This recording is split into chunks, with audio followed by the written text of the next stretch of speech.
20 minutes. I wasn't watching the time. And he said, Okay. Yeah, right. I didn't respond. I don't know what I did, but at any rate, now it's recording. This is Sunday, May the 17th. And let's open class with a word of prayer. Blessed are you, O Lord, our God, King of the universe, our creator and maker, and the one in whom we live and move and have our being. And we're just thankful that you've given us another day, and you provided us with this rain that's so refreshing and so much needed in our land and in our country. And we're just thankful that we can have this time together without worry, and to study these things of your word, and to see these amazing prophecies that you have left for us to find. And we just ask your blessing on each one here, that some word of encouragement may be found, that life will be just a little bit easier to get through as we see the times and this world crumbling. We know that our redemption draws nigh. And we ask all of this in Jesus' name. Amen. Okay, we're in Zechariah chapter 10. Just flying right through Zechariah. We're getting close to the good stuff now. Some of this stuff is interesting and all, but it's kind of bland and kind of boring. I always find it all interesting, but to some it's sort of boring. But so we're going to review last week's lesson briefly, and then we'll have a little signs of the times, and then we'll do Zechariah chapter. And we saw last week that there were prophecies made in the scripture against the cities of Tyre and Sidon, literally fulfilled, right down to the last little detail. And that Tyre was literally scraped clean and thrown into the sea by Alexander the Great and destroyed, and nothing left of them. And the only things left of them is a flat rock where fishermen to this day cast their nets to dry. So when God makes a prophecy, you can count on it. It's going to happen. And the same God that made that prophecy, by the way, said that there'll be a day when that last trump will blow, and there's a whole group of people that will bypass death. That's the one I'm leaning pretty heavy on. And then we saw prophecies against Gaza, Ashdod, Ascalon, and Ekron, and not probably fully completed because we know that at least one, Ashkelon, said it would not be inhabited, and it's inhabited to this day. So there's a lot of prophecies that have yet to be completely fulfilled. And we saw the prophecy of the Messiah coming on the foal of a donkey, absolutely fulfilled at his first coming. Once again, the Bible is awful lucky. You know, it makes these prophecies, they all come true. Somebody is really lucky or is in control. Now, the Lord will both save and gather Israel in that day. And that phraseology, in that day, we know, means the day of the Lord. So that was last week. Now, for the signs of the times, here is a document which the U.S. Army Reserve EOC training provides to all people joining the Army. And guess what is number one on the religious extremism list? Evangelical Christians. Evangelical Christianity. Is that based on order of extremism? Because Yep. it's above Hamas? And Oh, yes. And looky down here, Islamophobia. Now, that's also apparently some sort of a religious extremism. You're also saying Catholicism as well, and that's... Oh, yeah, we got Catholics. Well, we can't have them Catholics in there. Christians of all sorts you can find in there. Jewish Defense League. Boy, there's a radical bunch. Yeah. And even got the Mormons in there, too. So this is what our country is turning to. We have turned into a nation that is anti-Christian. And I suppose if you were to take a poll, you would probably find a minority hold Christianity in any esteem at all. Because Christians right now in the mainstream media are advertised as those people who are, well, they're anti-gay and they're anti-abortion and they're against all these things. They probably even deny climate change. Who knows? So, at any rate, this is one of the signs of the time. Yes? What I find interesting is that just like I saw on a Fox post yesterday that said a Catholic university, Muslims from a Catholic university were offended because there were too many crosses. Well, then why are they going there? Yeah. Tell me somewhere else. You know? If you're offended, why are you going to a Christian university? There's an awful lot of offended people in the world. How come we never hear about Christians being offended because people are cutting their heads off? There are 5 Islamic related, Muslim Islamic related. There are 6 Christianity And Christian and Christianity. on that See, list. isn't that interesting? So we are really the problem. We are not the solution. But just goes to show you where we're headed and literally where we are. Okay, Zechariah chapter 10. Ask ye of the Lord for rain in the time of the latter rain. So the Lord will make bright clouds and give them showers of rain to every one grass in the field. Well, that's an appropriate one for us right now. Yeah, well, whoever's been praying for rain, could you kind of cut it back a little bit? I want to play golf sometime this next week. Need to mow my yard. Top golf. Huh? Top golf. You have our priorities, you know. Well, hey, the Lord says if you pray for rain, you get it, right? And so, and this says rain at the time of the latter rain. Now, remember we talked about the Jewish holy days, right? And they were associated with the latter rains and the former rains. And it's just backwards from what you would think. The latter rains are the rains of the springtime. The former rains are the rains of the autumn. And the Lord, it says in Hosea, then we shall know if we follow on to know the Lord, his going forth is prepared as the morning, and he shall come to us as the rain, the latter and the former rain to the earth. There you've got Hosea telling us right up front, he's coming like the rains. When he came the first time, if you'll recall, there were 4 Jewish holy days that were fulfilled at his first coming. Passover, unleavened bread, first fruits, Shavuot, or Pentecost. He was the Passover lamb. He, like the matzah of unleavened bread, was broken, striped, bruised. And like in the Passover Seder, which that afikomen is wrapped in white linen, hidden away. Somebody has to find it. And whoever finds it, the child, which child finds it gets a reward from the Father. So we can all figure the parallels out there. And then, of course, he was buried on unleavened bread, rose on first fruits, as the first fruits of the resurrection.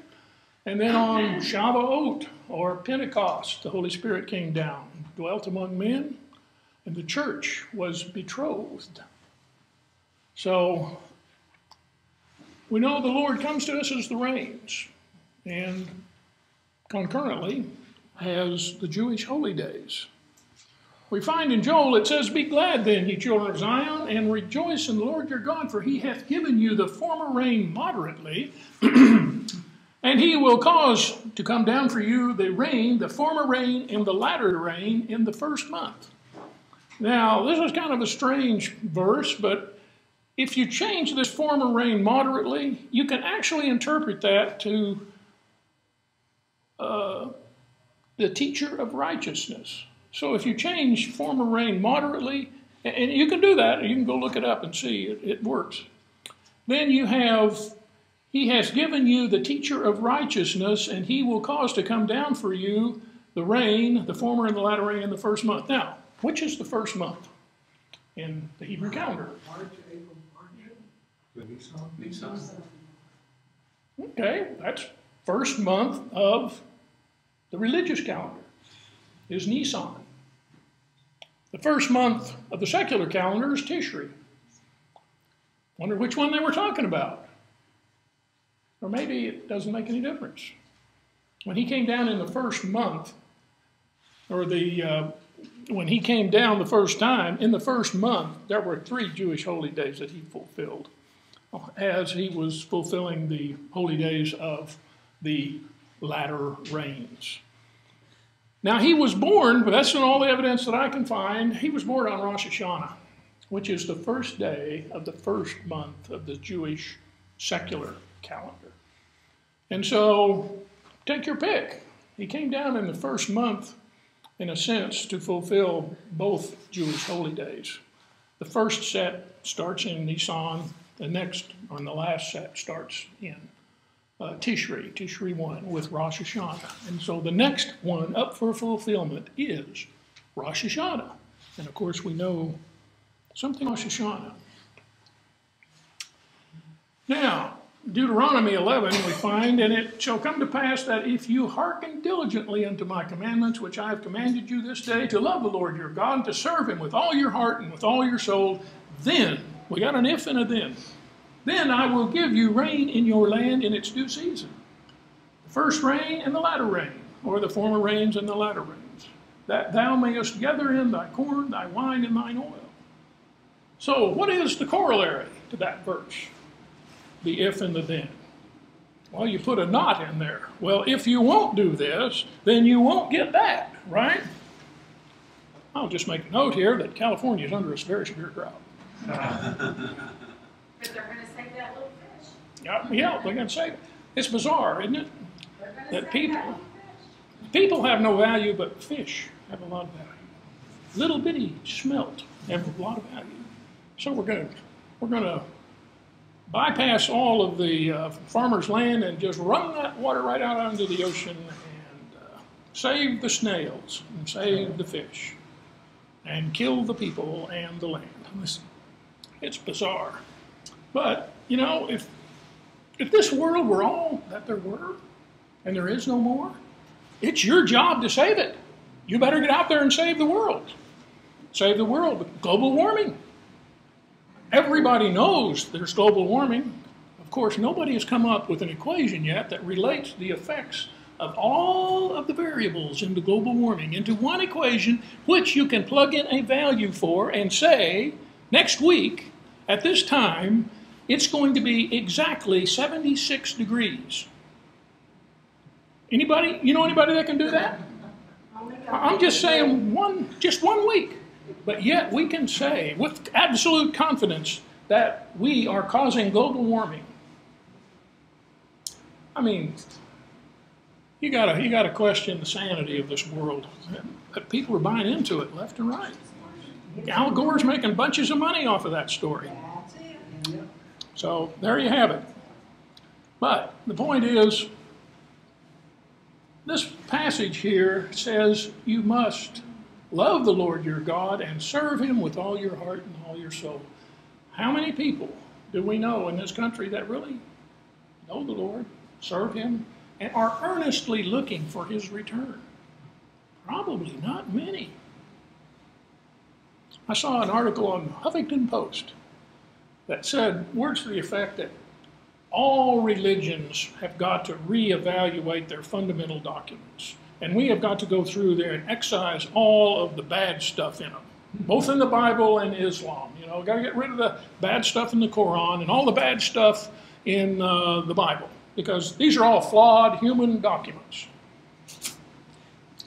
Boy, that's the highest end of our country's thinkers.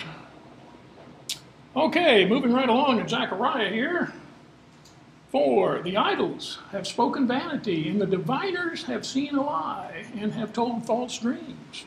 They comfort in vain, therefore they went their way as a flock. They were troubled because there was no shepherd. Well, first off, let's talk about this diviner stuff. What's a diviner? Yeah, it's someone who claims to discover hidden knowledge with the aid of supernatural power. What was the name of that red-headed lady that was a movie star who got into channeling? Oh, Shirley MacLaine. Shirley MacLaine, yes. Oh, man. Now, why do you suppose God is so upset with people that get information from apparently a legitimate source? I mean, can you channel up somebody and who'll give you good information? Can you? A demon. Channel up something. Yes, and guess what? They can tell you things that are true. And what happens when that goes down? Shirley MacLaine just kind of devoted her whole life to this channeling stuff. And they had this one guy who was, I remember reading parts of her book, that when she first came in contact with this mystic guy down in South America somewhere, they were traveling along a road, very, circuitous road down a mountainside. Huge drop-offs down there. And so this guy channels his, what did he call him? His intermediary or whatever they call that. His demon, basically. That doesn't sound like the right word. But at any rate, he called up his demonic whoever, and he took his hands off of the wheel. And the demon steered the car down the mountain. So, you can you put your faith in the demon, and guess what? One of these days, he's going to take you right off the side of that mountain. He's going to take you to the pit of hell. Yeah, absolutely. Absolutely. That word diviner does have some accuracy, because a real good friend of mine I played golf with in California was the local diviner for water. He had water witches. Yeah. He had the two special sticks, and I saw him, and it worked. Believe me, I bet my boat. That's pretty serious here. I bet my boat, but it worked time and time. It's amazing, and it worked. I don't know how it worked, but he could tell you where that water was. Well, Crazy. Now that divining stuff has some association with physical reality. I know. You can take a pair of copper wires, for example. He had those two. That's what he had, copper wires. And I have found underground sewer lines with it. Right, every time. I mean, it's not we're not consulting demons here. It's just a physical reality. There's some sign of a force field around them, such that when you take those wires, they will cross right over the sewer pipe. And I found electrical wires. It works for electrical wires. It works for conduits of water underground. I've never found or tried to find water where you would just drill a well and find water down there. But there's something physical going on there. Nobody's been able to explain it. But yeah, that's another type of diviner. And then, of course, the channeler, that's what Shirley MacLaine alleged to be in contact with as a higher reality. And but you look into it very carefully, and you find a one-to-one correlation between demonic possession and these channelers. Their whole idea is to get control of you, to take your focus off of God and the Lord, to focus you on them. And people that stay into that very long, eventually, it costs them their lives. And a lot of times, though, you can interrupt these things before they get started. Now, there's a book called The Demonologist by Ed and Lorraine Warren. And in that they have, these people spent their whole lives. It's the Conjuring, the people that are in the movie The Conjuring. What's that? These people, the Warrens, they work in The Conjuring, that movie. Oh, were they? Oh, I didn't know It was that. about an experience that some of their experiences. Well, this one case, this little girl doing what I used to do when I was little. You ever play with a Ouija board? Oh, well, you want to stay away from those things. Wow. This little girl was in a Ouija board, and she conjured up some personality because she was lonely. And she made the mistake of asking him to show himself. Well, he did. It cost them about $30,000 to repair all the damage to their house done by this demon. And they showed pictures of it. You ever seen a cast iron pipe? They used to have...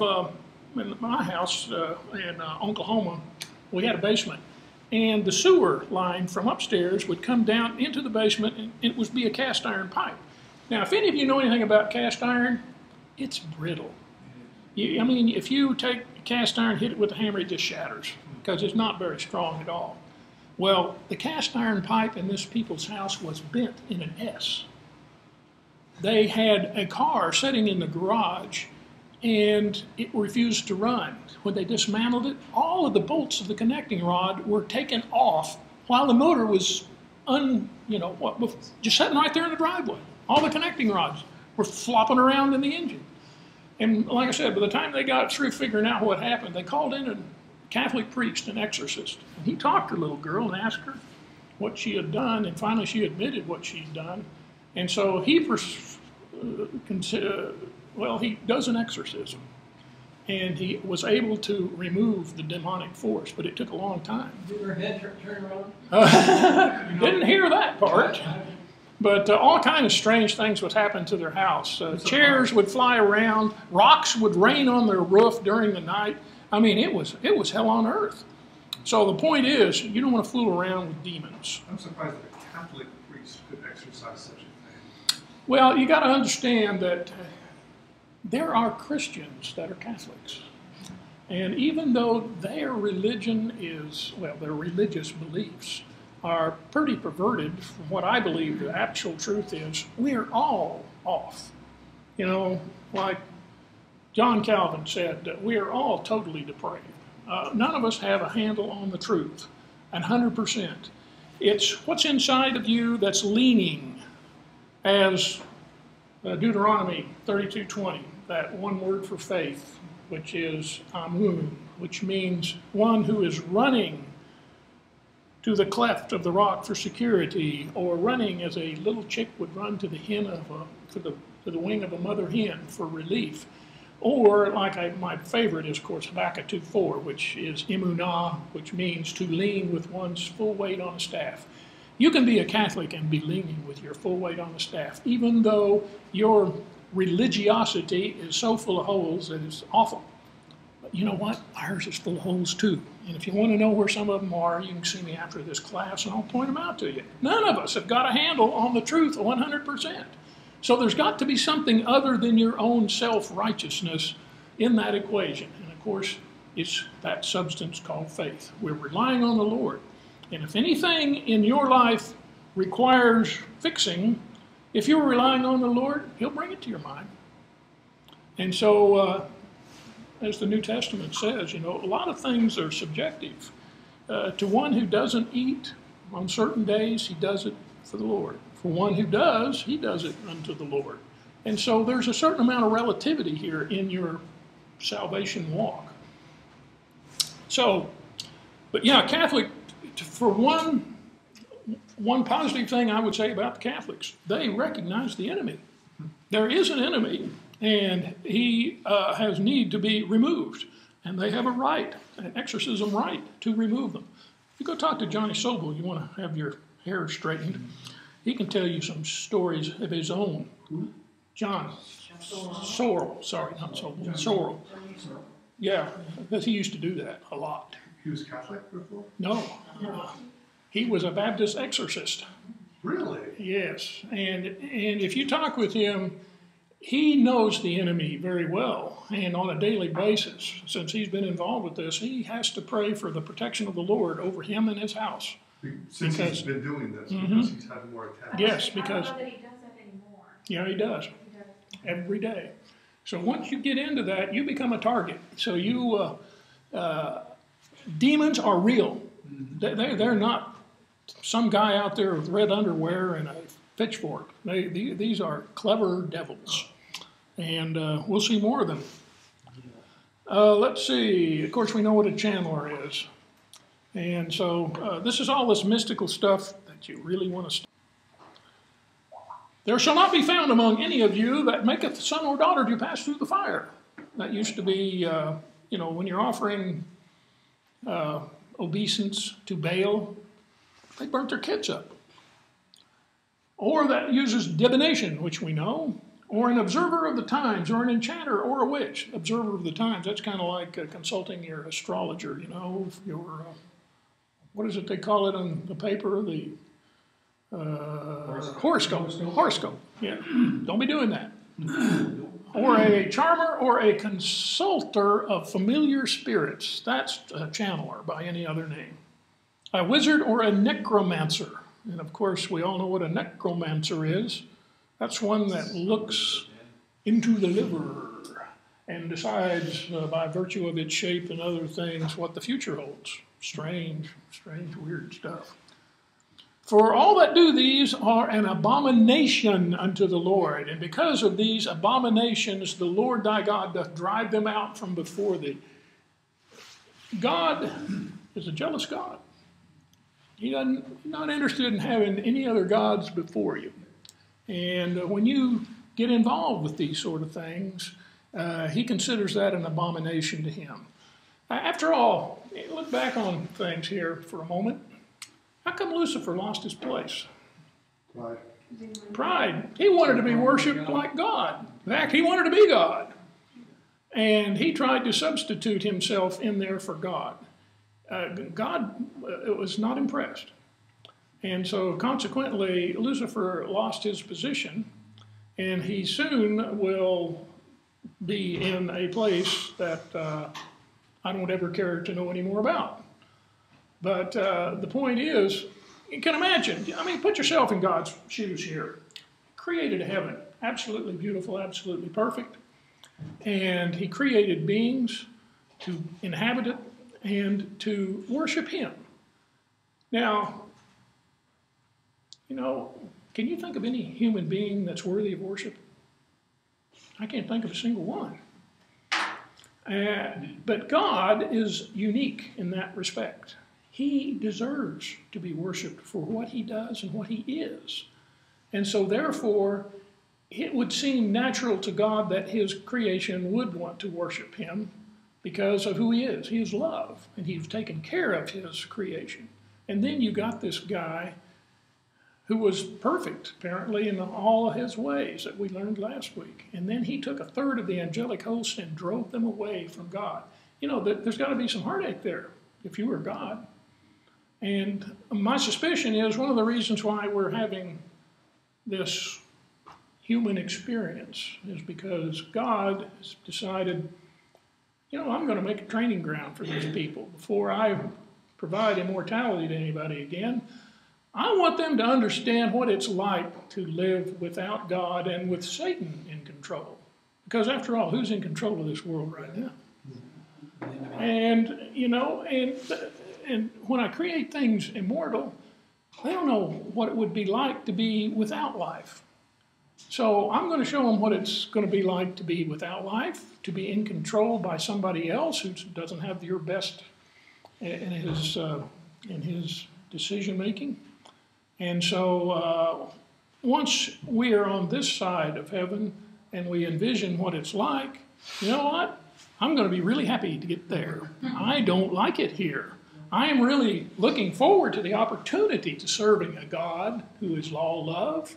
And I'm just really happy that he said that, you know, he's going to make a place for me and thee. We're all going to have a job to do, and we'll all be able to do it with absolute perfection.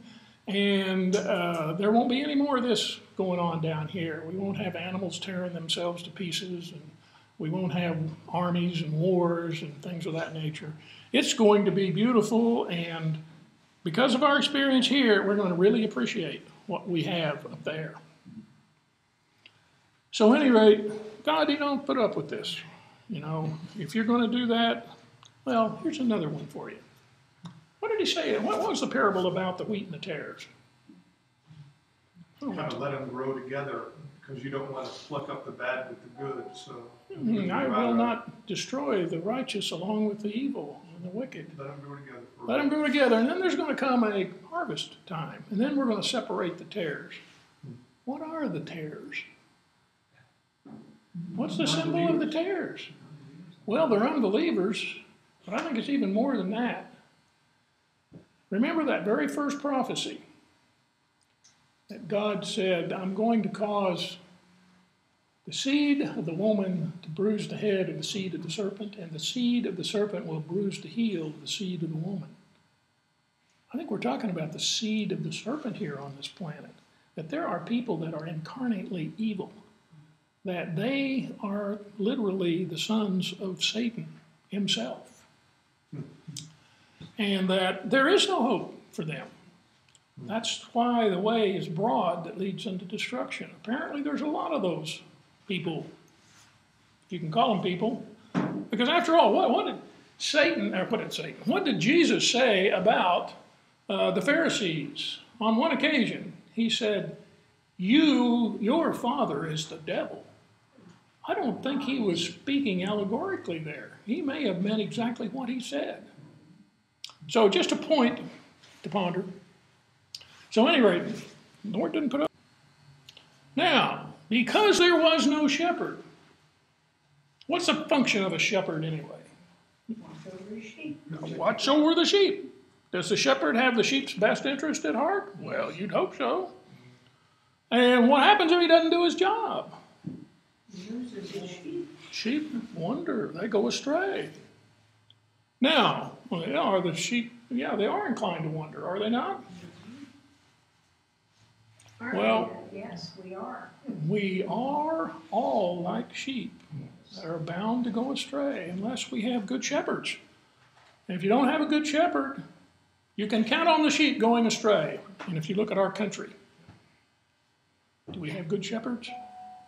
Don't think so. I don't think so. And I think the sheep are going astray. The whole world's going astray. The whole world is going down the porcelain facility. Now, the question is, are there false shepherds? Sure there are. Next week, you're going to hear the only place in the Scripture that tells us what the Antichrist looks like. So next week, he's a false shepherd.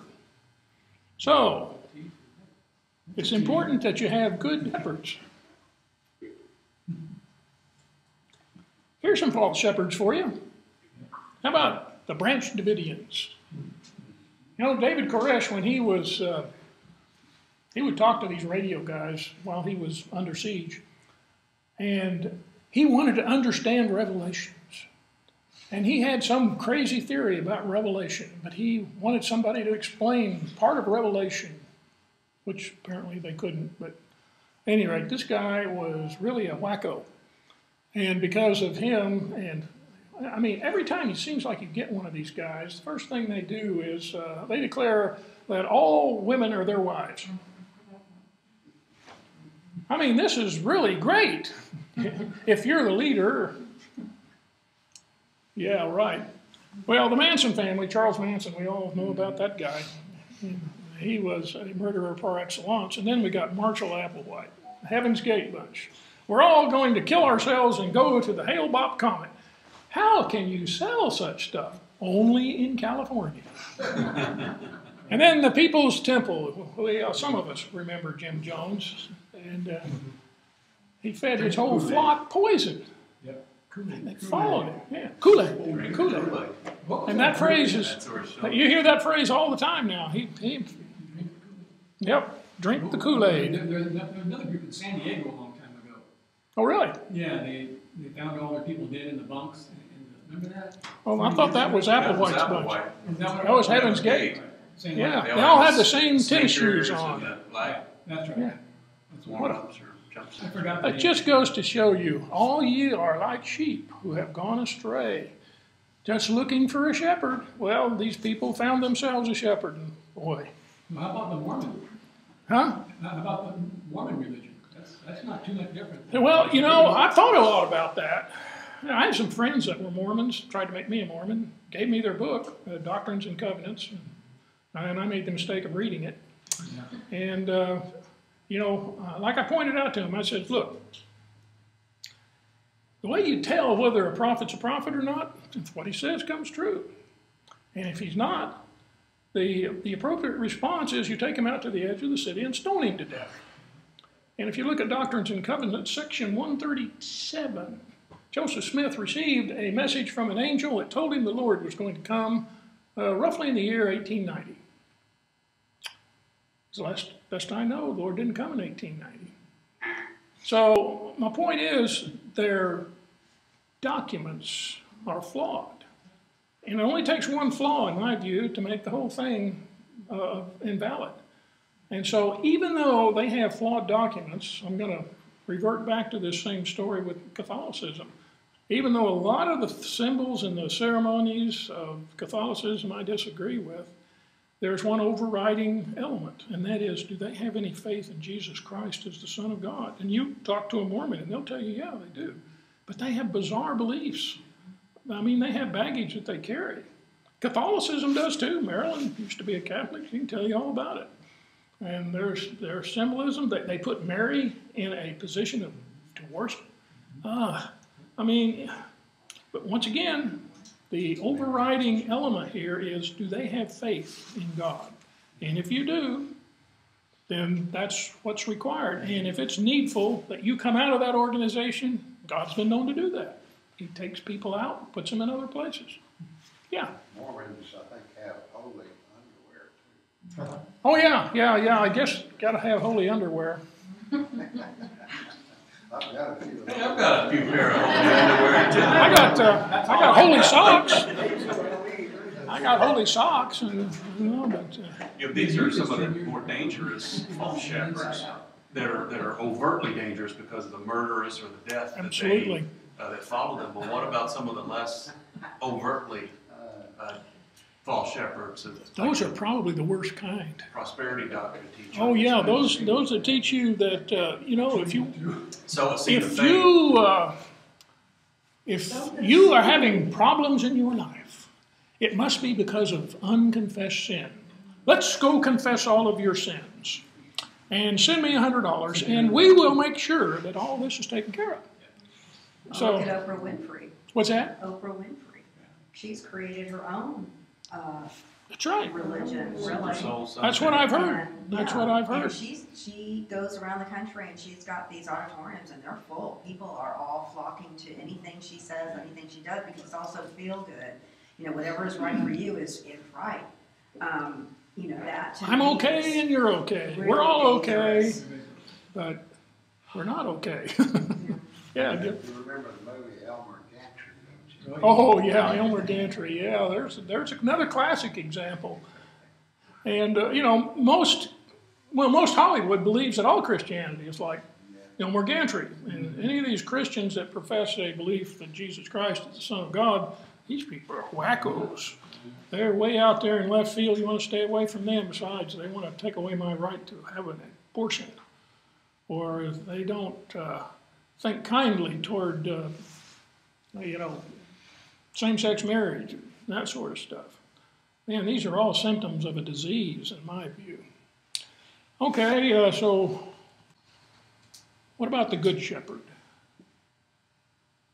All we like sheep have gone astray and have turned everyone to his own way, and the Lord hath laid upon him the iniquity of us all. Those of us who have put our faith in the Lord, the iniquity of us all was upon him, and he took them in our place. And that's why you don't have to perform like Martin Luther, climbing up the stairs of the Scala Santa on your knees in order to feel some relief, to balance the books of sin opposed to righteousness. You don't have to do that anymore. It's simple. You just rely on the Lord and his sacrifice. And of course, have we all practiced true devotion to the Lord? Of course not. None of us. No one is righteous. No, not one. And this is a great message that I think the church has muddled up. Well, they certainly did in my life, because when I grew up, like you've heard me say so many times, I felt that the equation for salvation had such a big chunk of performance in it that I was unable to keep it. And so therefore, not only me, but almost everybody else in that same group that I grew up in had the feeling that we're not going to make it. We're not going to make it because our performance is just too bad. Whereupon, if you were like John Calvin, you put all of the responsibility for salvation upon God. You accept his intervention on our behalf, and you have salvation. The rest of it is just, he's fine-tuning you. And the mistakes that you make, he forgives. But you grow a little bit.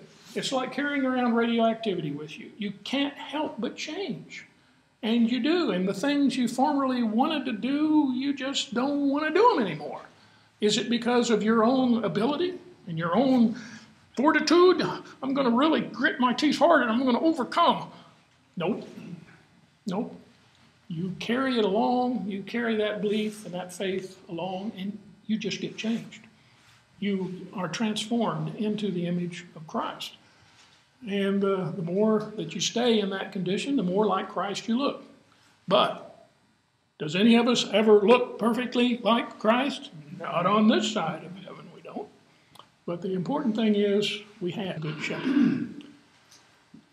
My anger is kindled against the shepherds, and I will punish the male goats, for the Lord of hosts has visited his flock, the house of Judah, and he will make them like his majestic horse in battle. From them will come the cornerstone, from them the tent peg, from them the bow of battle, and from them every ruler, all of them together. And they will be as mighty men, treading down the enemy in the mire of the streets in battle, and they will fight, for the Lord will be with them, and the riders on horses will be put to shame. Well, this hadn't really all come to pass just yet, but I will point out some things here, and the things I've got highlighted here. From them will come the cornerstone. Who is the cornerstone of our salvation? It's a messianic thing, right? And from them the tent peg. Now, what's a tent peg got to do with anything? Well, this is a reference to the silver pegs in which the tent poles went for the tabernacle. They were made out of silver, and it has to do with blood. In the Messiah, his blood is really supporting our salvation and the temple. And from them, the bow of battle. Well, of course, the Lord he is that strong leader. He is the Lord of hosts, and that word host is armies. And rulers, of course, we know that at some point, the Messiah will be a ruler. He will rule and reign out of Jerusalem for at least 1,000 years and then forever. But it says that they will be as mighty men treading down the enemy. When have we seen that happen? When is that going to be fulfilled? Well, you can maybe make an argument that it was fulfilled at some time. Well, when Joshua fit the battle of Jericho, he certainly did. But I think it's referring to this time when, toward the end of the millennial reign, and we will find this out in Zechariah, later verses, later chapters, that it says that each man is going to fight like 10,000, and they are going to wipe out the enemy. So God is going to energize Judah, and they will fight, and they will be successful. Now this cornerstone, in Psalms 118, open to me the gates of righteousness, and I will go into them, and I will praise the Lord. Gates of righteousness. Where have we heard that? This is the gate of the Lord, into which the righteous shall enter. What happens on Rosh Hashanah during the blowing of the last trump? The gates of heaven open. I will praise thee, for thou hast heard me, and thou art become my salvation. What's that word salvation? Yeshua. I will praise thee, for thou hast heard me, thou art become my Jesus. The stone which the builders refused is become the head or chief cornerstone. This is the Lord's doing, and it is marvelous in our eyes. The cornerstone, the chief cornerstone. It's kind of interesting. There's other passages which talk about that. The chief cornerstone is a stone which touches all four sides of the structure. And what geometric structure does this imply? Well, pyramid. That has the chief cornerstone, because at the very top of a pyramid, you have a single stone, a capstone they call it, that touches all four sides. That's kind of interesting. Moving right along, in that day there shall be an altar to the Lord in the midst of the land of Egypt, and a pillar to have the border thereof to the Lord. And it shall be for a sign and a witness unto the Lord of hosts in the land of Egypt. A sign and a witness unto... It says, unto the Lord. That's really not what the literal says. It's a sign and a witness of the Lord in the land of Egypt. That's kind of an interesting passage. How is it that you can be in the midst of the land of Egypt and on the border at the same time? Well, you have to know something about Egypt. Egypt was split into two pieces, Upper Egypt and Lower Egypt. The border between Upper and Lower Egypt was called Giza, which literally means border. So if you look on the border of Upper and Lower Egypt, and in the middle of the border, that's a single point. Guess what's at that little point? Now I want you to look at the capstone. There ain't one. Now, there's an interesting story behind that great pyramid. That passage that I just read out of Isaiah 19:19 has a gematria, or a numerical value of 5,449. Little known facts of useless information for people to show how smart they are. So what has that got to do with anything?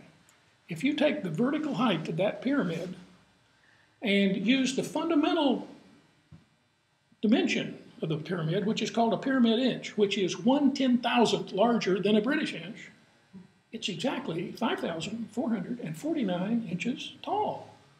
Isn't that kind of interesting?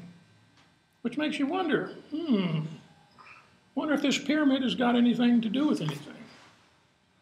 Hold that thought. Jumping right over to Revelations 21, and he carried me away in the Spirit to a great and high mountain and showed me a great city, the holy Jerusalem, sitting out of heaven from God, having the glory of God, and her light was like the light of a stone precious, even like jasper, clear as crystal. And it had a great wall, high, and had 12 gates, and each of the gates had 12 angels, and their names was written on them, which are the names of the 12 tribes of the children of Israel. And on the east gate 3, and on the north 3, and on the south 3, and on the west 3 gates. And the wall of the city had 12 foundations, and in them were the names of the 12 apostles of the Lamb. And he that talked with me had a golden reed to measure the city, and the gates thereof, and the wall thereof. And the city lieth 4 and the length was as large as the breadth, and he measured the city with the reed 12,000 furlongs. And the length and the breadth and the height are therefore equal. What kind of a structure is that? It's like a pyramid. That's one solution to the problem. It could be a square, but it's more likely a pyramid. And at the top of the pyramid, who would you suppose would have the penthouse view? Probably the Lord. Everything is focused upon that one capstone. So the New Jerusalem may very well be a pyramid. And that pyramid over in Giza may very well be an attempt to display the New Jerusalem on earth. The Egyptians called that pyramid the Pillar of Enoch. They believe Enoch built it. Now, there are a lot of interesting things about that pyramid. When I get through with Zechariah, I'm going to do a lesson on pyramidology. You're going to be amazed to find out that that pyramid was not built by the Egyptians. And we don't know who it was built by, but whoever it was had divine knowledge. And so at some point, we'll do a study in pyramidology. So you're saying that the reason there is it's flat on top and not pointed, there's no capstone, that's to be reserved for Christ? He has not come yet. So it's vacant. It's vacant, waiting for someone to come. 10? Zechariah chapter 10. I will speak very fast. I will strengthen the house of Judah, and I will save the house of Joseph, and I will bring them again, and to place them, for I have mercy upon them, and they shall be as though I had not cast them off. For I am the Lord their God, and I will hear them. And they of Ephraim shall be mighty, like a mighty man, and their heart shall rejoice as through wine, and their children shall see it and be glad, and their heart shall rejoice in the Lord. And I will whistle for them and gather them, for I have redeemed them, and they shall increase as they have increased. Story here, we got 66 books, 40 different authors over thousands of years. Same message. And over in Hosea, then said God, call his name Lo-Ami, for ye are not my people, and I will not be your God. He just disowned them right there. And yet, the number of the children of Israel shall be as the sand of the sea, which cannot be measured nor numbered, and it will come to pass that in the place where it said unto them, you are not my people, there it will be said unto them that you are the sons of the living God. Same story that we're getting over here in Zechariah. Then shall the children of Judah and the children of Israel be gathered together, and I will appoint themselves one head, and they shall come out of the land, for great shall be the day of ZECHARIAH, which means God sows. Then I will sow them among the people, and they shall be remembered, and they shall remember me in far countries, and they shall live with their children and turn again. And I will bring them again also out of the land of Egypt, and I will gather them out of Assyria, and I will bring them into the land of Gilead in Lebanon, until there is just no room left found for them. In other words, he's going to fill up the whole land with them. And he shall come, and he shall pass through the sea with affliction, and shall smite the waves in the sea, and all the depths of the rivers shall dry up, and the pride of the Assyrians shall be brought down, and the scepter of Egypt shall depart away. And I will strengthen them in the Lord, and they shall walk up and down in his name, saith the Lord. And, of course, the same story here in Isaiah 27. And it shall come to pass in that day that the Lord shall beat off from the channel of the river unto the stream of Egypt, and that beat off is literally thresh. And ye shall be gathered. They are being gathered one by one, children of Israel, and it shall come to pass in that day that a great trumpet shall be blown, remember Matthew 24, and they shall come which were ready to perish in the land of Assyria and in the land of Egypt, and shall worship the Lord in the holy mountain in Jerusalem. There is coming a day when the Lord will gather and thresh, apparently that whole region of the Middle East, where Israel is going to be scattered. We are going to read in Zechariah 14 that Israel will again, Judah, go into captivity. And 2/3 of them were going to be killed, 1/3 passed through the flame and the fire, and it's this third that are going to be gathered. Any questions?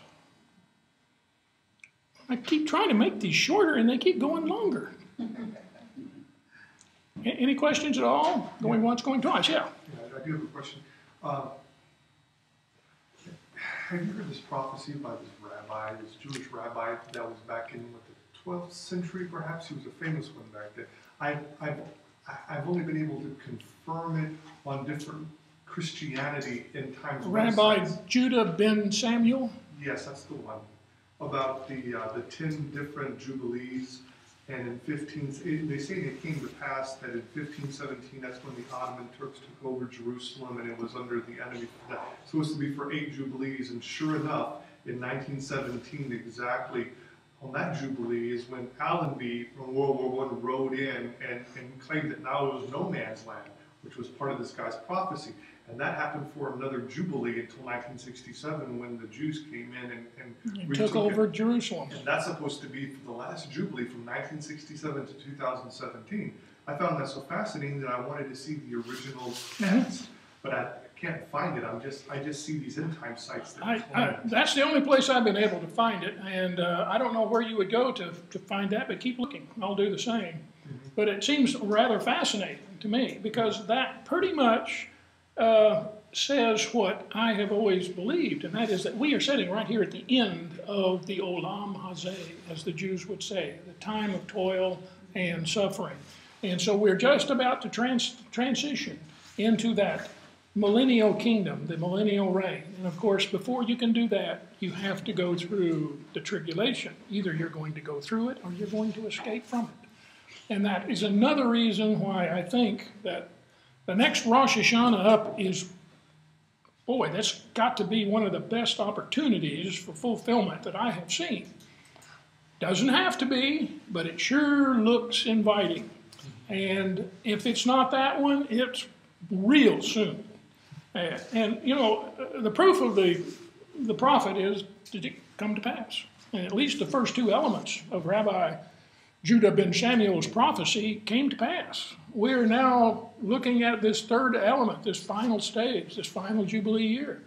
And so, just based on what I see, I would say, as a watchman standing on the wall, it's time to sound the trumpet, because we're fixing to leave. Any other questions or observations? Going once, going twice. See you next week.